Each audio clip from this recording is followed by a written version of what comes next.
Hello, everybody, and welcome back to Two Idiots Reading Comics. This week's episode 71. As always, thank you for coming back and joining us.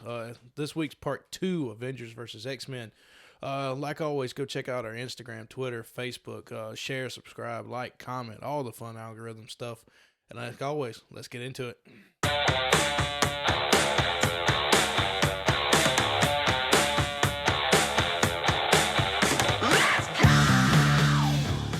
And welcome to the best damn book club on the internet. This is Two Idiots Reading Comics. My name is Ryan Talmadge. That's Davis Crocker. And today, Davis, we're doing part 2 Whoop, whoop. of Avengers vs. X-Men, issues 7 through 12, episode 71. Yeah. And just because I can already tell you're nervous and you're holding the book, let's go ahead and do those credits. Alrighty. So this week, we got issues 6 through 12, like we said. The script's going to be different. For 6, you have Jonathan Hickman. 7, Matt Fraction. 8, Brian Michael Bendis. 9, Jason Aaron. 10, Ed Brubaker. 11, Brian Michael Bendis again. Number 12, Jason Aaron. And it looks like your pencilers will be for 8 and 9, Olivier Coppel. For 8 it's going to be Adam Kubert. For 8, 9, 10 will be Adam Kubert. 11 will be Olivier Coppel, and then 12 is back to Adam Kubert. Inkers, Mark Morales for 6, 7. 8 is John Dale. 9 is John Dale. 10, John Dale. 11, Mark Morales. And 12 is John Dale, Mark Morales, and Adam Kubert. And again, cover arts, they change up every week. But beautiful art. It's wonderful. And it's good. So this is my second time reading this. Yep. So I'll go ahead and get your thoughts since you literally just got done reading it. Yes. Fresh off reading. This was really good. Like we talked about in the last issue, you hit on that issue 5. You hit that climax of okay, we can end it right here. Yeah. But instead, Phoenix Force splits into 5. Yeah. And now those 5 are fucking shit up. Yeah, well, they helped for a little bit. And then they realize it's kind of like we ended talking about is the Phoenix Force, that there's enough of their soul left, their own conscience, that kind of holds the Phoenix Force back. Yeah. But once they find out that they can really do damage, the Phoenix Force seems to take over. And you really see that with Namor in this one. Well, apparently, neither of us really know much about Namor. But they talk about it in the book. Emma Frost knew for sure, like, he's a hothead anyways, which is funny because he's King of Atlantis. Right. And he was getting frustrated because he's like, you aren't taking this seriously. We need to just go use force and end this right now. And Emma Frost was just like, I know where they are. I haven't told Scott yet, but I'll tell you. And they kissed him. Yeah, that was wild too. And then knowing Namor would go basically do something very fucked up, which he did, basically wiped out all of Wakanda. And then the big twist is that when he got taken down, I assume killed. No, not they didn't kill him because at the end they're still looking for the other 4. Oh, yeah, that's true. But he basically got taken out, and the big twist is that if you get taken out, your Phoenix Force leaves and goes and splits up into the other remaining. Right. Yeah. So instead of 1/5, it becomes 1/4, and as each one gets taken out, it builds and builds. And like we talked about last episode, we talked about how big giant dude Colossus. Colossus from Civil War. You didn't have that moment. Well, I think I'm sorry. Colossus is one of the 5. Yeah, I was going to say. Yeah, I don't remember the guy that died in Civil War. Sorry. He gets big like Ant-Man. Yeah. And but we talked about how his death was the real turning point where people started to switch sides and stuff like that. That's what Namor wiping out Wakanda. Yeah. And a combination of him killing Wakanda and then all the other 4 Phoenix Force people figuring out, when people get taken out, I get more power. Yeah. And A, it starts to corrupt them a little bit more. B, they all seem to be like, okay, well, if I really want to do it the way I feel like it should be done, all I got to do is take out everybody else. Something that I wasn't a big fan of in this one, it seemed like 1 through 6 was pretty fluid. You got a very smooth transition to the end. This one seemed like it was really, really kind of jumpy. Like some of the cut scenes going from one thing to the next were a little difficult. Like when Scott becomes the Dark Phoenix on the beach. Oh yeah. At the end, you go from everybody standing on the beach to all of a sudden, we're going to be back at our hideout, and we're redeploying again, and we don't going to talk about it. Well, they weren't actually on the beach. That was Xavier was talking to Scott in Scott's mind. So where were they? They were, I think, in Utopia. They went to Utopia and had him pretty much. See, that started to that's where it got a little confusing. Yeah, I was also reading it quite quickly. Yeah, but Xavier's like, you haven't even realized yet that we're not actually on the beach. We're in your mind right now. That makes sense. And then all of a sudden it releases and they're already fighting Emma Frost, and he's tied. Yeah, that makes sense. Yeah, and then that's when he realizes he needs more power because they shouldn't be able to do this. And he said, "I'm sorry, Emma," and just shoots her. And then pins her and chokes her almost to death. Yeah. But luckily, I mean, she's still alive at the end. And Scott got a little dark. Yeah. He was getting really dark there at the end. But again, Hope plays a big role in this. Yeah. And Wanda. And then the Iron Fist, I guess, he's the one that trained Hope, so that's where that came in. Yeah, the whole Iron Fist thing, what I realized was it wasn't the fact that the Iron Fist stopped her. It was a part of like the chaos energy. Also, like a yin and yang with the chaos energy and destruction and life. It kind of, they need to be combined. And what the Iron Fist had was, I guess, the chaos energy years before. And that's what kind of pushed her back. Yeah. Or pushed the Phoenix back. Like, the only thing that got me was like Hope mimic the power of that dragon, and then once they go to fight, she's like, "Oh wait, that dragon that hurt him. I'm not gonna use that at all."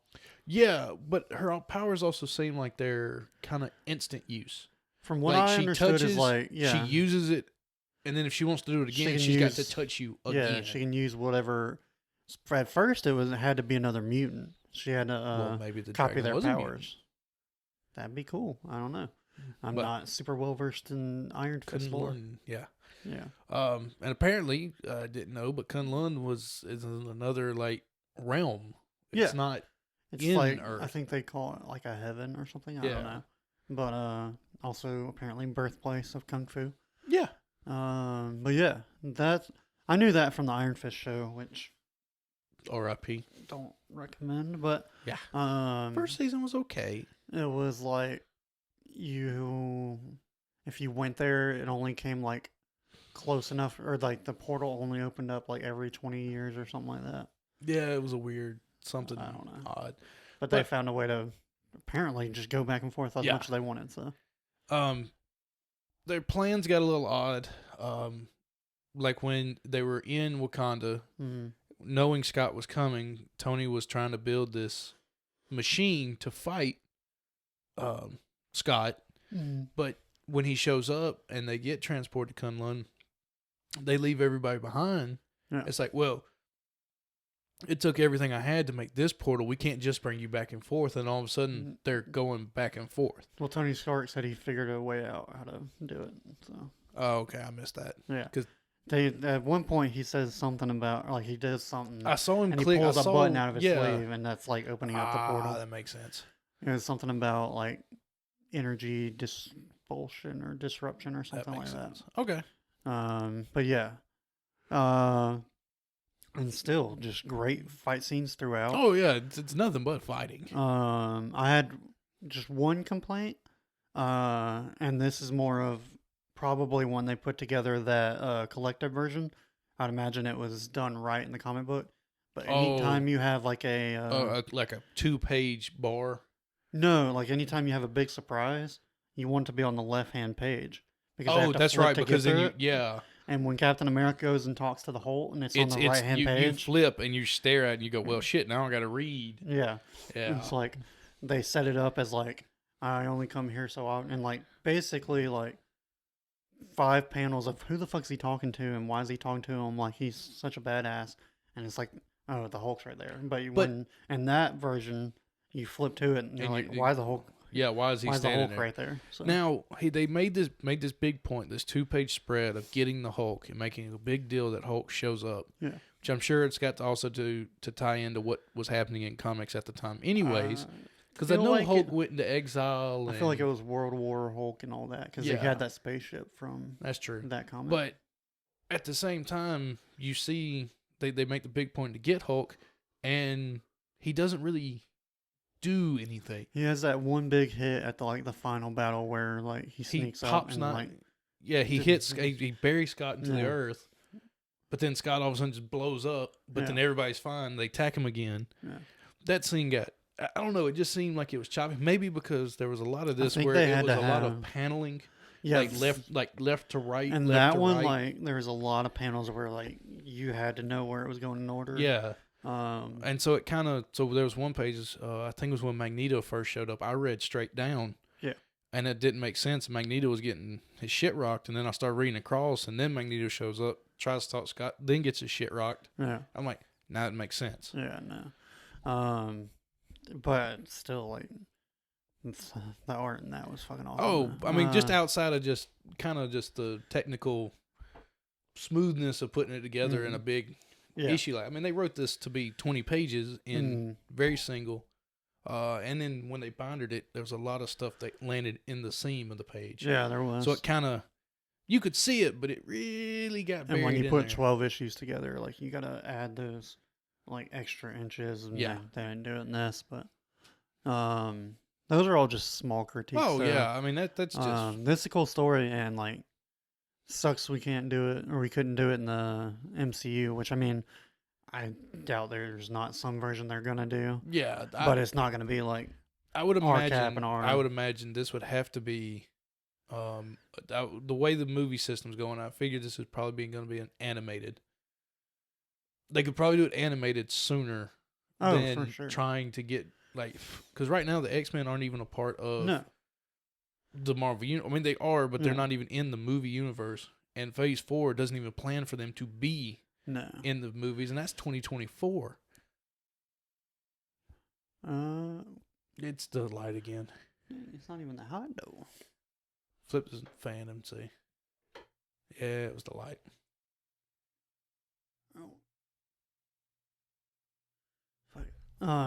Sorry for the technical issues, people. Sorry, YouTube. Luckily, we have like a little bit of daylight. There's enough daylight in here. I think it'll be all right. Yeah, that was really loud. But our light bulb just went out, so. And I'll go ahead and because we recorded next week before this week, it happens next week too, and the whole second half of the video is going to be dark. So go listen to the audio version. But back to what we were talking about. I don't know. I don't think this is too big of a story to pass up on the MCU. Obviously, they're going to set a lot of people up and set a lot of things up. But at the same time, I mean, your heavy hitters are Cap, Iron Man, Hawkeye was a big player in this. Yeah. Spider-Man, Iron Fist, WandaVision, WandaVision, Magneto. Yeah. So if you're gonna do it and say it's gonna be like 7 years from now, all those main characters, they're either gonna have to recast them, or you're gonna have to, which I mean will happen at some point, use legacy characters. You're gonna have to use somebody else as Cap and Iron Man, and that kind of, I don't know. The whole idea of this was Steve being the leader. It was kind of Civil War 2.0, but with Avengers, and it kind of, you needed Iron Man and Tony to be there on each other's side to agree on something, and it not be some just random two people agreeing to go against the X-Men. I feel like after watching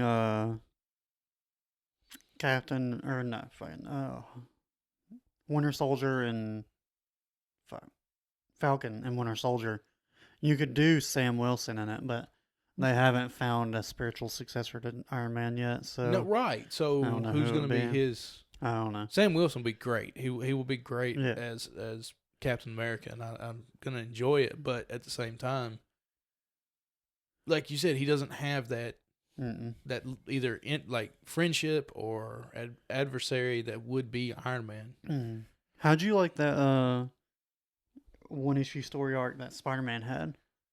That was pretty cool. I like that and issue a lot. And that was the main issue in the Yeah. story too. Because he was basically spent like the first few pages telling Hope that like, and as you can see in this book, the Avengers was a very big roster at the time, and he's like, I've found that you just kind of have to go with the flow and follow the guy that knows what's going on. Yeah. Because there's a lot of big stuff going on. Not everyone is going to have time to like sit you down and explain to you what exactly is going on. And trust me, it never fails. There's always someone, or at some point, it's always going to come up, and at some time, it's going to be your time to step up and take care of things. He was telling that to Hope, and then later on, they're fighting Colossus and Magic, and he just says, "Fuck it." He's like, "I'm gonna cave this cave in, so all y'all can get free, and I'll hold them off." And then somehow tricked them into fighting each other, which was pretty badass because he's just laying there and they're bickering and they're like, "All right, we're time to kill him." And Colossus is like, "No, we don't need to kill him." Spidey, humor. He's just like, "Huh, hey guys, why argue with each other? You're friends, you're family. You both couldn't take each other." Yeah. And then all of a sudden, it's boom, and then the Phoenix Force is gone, and they're just laying there. And you have that thing where they're like, "No, we should do it my way. We should do it this way." And he's like, "I mean, I guess technically, if one of y'all falls, the other one will get power enough to do it the way you want to do it." Yeah. And they just look at each other, and next thing you see is the boom, and they're no longer Phoenix people anymore. Yeah. So, I enjoyed seeing Professor X in this. Still don't know why he can walk now. Well, and then he dies. He keeps talking about, "I'm strong enough to stop you, Scott," yet he never commits fully to trying to stop Scott. Or is that kind of the point? Is that once Scott has reached his point, he can't, like Xavier can't even stop him. I think he's just using that like, "I'm your dad, so you're going to do it because I'm your dad" type thing. Just trying to see if his own soul couldn't come through. Yeah. I don't know, but yeah, Scott did a lot of fucked up shit in this. Killed Professor Xavier. Killed a lot of people, to be honest. Well,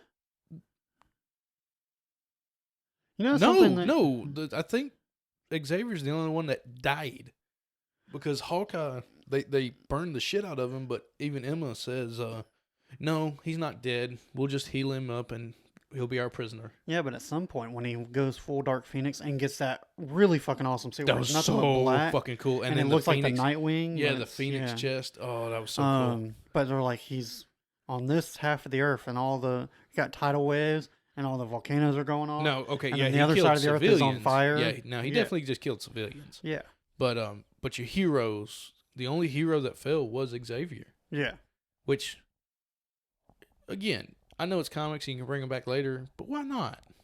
Just kill everybody. Well, not kill everybody, but why not weed out the group a little bit and just kind of... Who did you want to die? It's not that I wanted anyone to die, but you just sometimes need that little bit of oomph. Okay, who would you have killed? Well, it was easy. They could have gone ahead and killed Spider-Man, but they let him survive. They could have just killed Hawkeye and been done with it instead of saying he survived. Namor could have ended up killing Red Hulk, but broke his arm instead. Yeah, that's power. Mm-hmm. I guess there's no one that really needed to die. Just no.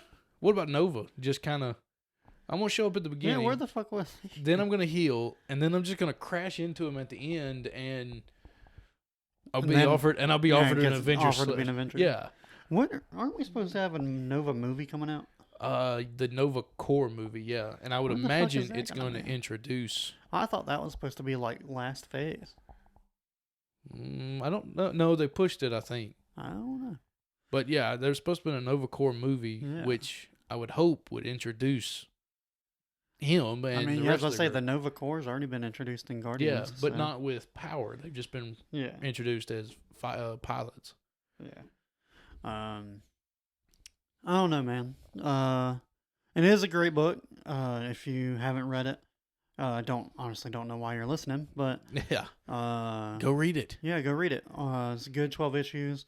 I don't know what it costs now. I bought it back in the day. I mean, I think I was still in college, so a couple years after it came out. I think the collected version was like $30 or $40. So,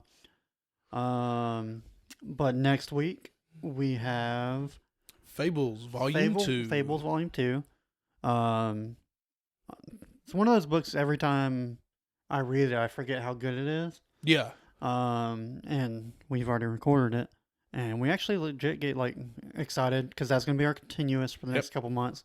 So go ahead and book next month. You can go ahead and cop Volume 3 while you're getting Volume 2. But yeah, you can looking forward to that. Get excited. We got a lot to talk about in that one. Oh yeah.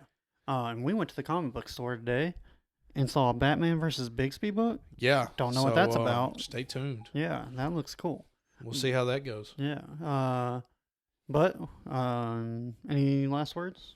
No, just if you've read this once, read it again. This is up there. I wouldn't say maybe top 10, but it's definitely up there in one of the cooler books we've read. Yeah. And again, it's kind of like on the line of Civil War of you've got two sides that equally believe in what they're doing, yet one side finally takes it too far. Yeah. And you see the turning point, you see the failures, and then you see everybody finally go, okay, we've got to stand together to stop this. Yeah. And it was a good story. Mm. I most definitely enjoyed it. Yeah. But with that being said, we'll see you next week. Go read Fables Volume 2. Bye. Bye.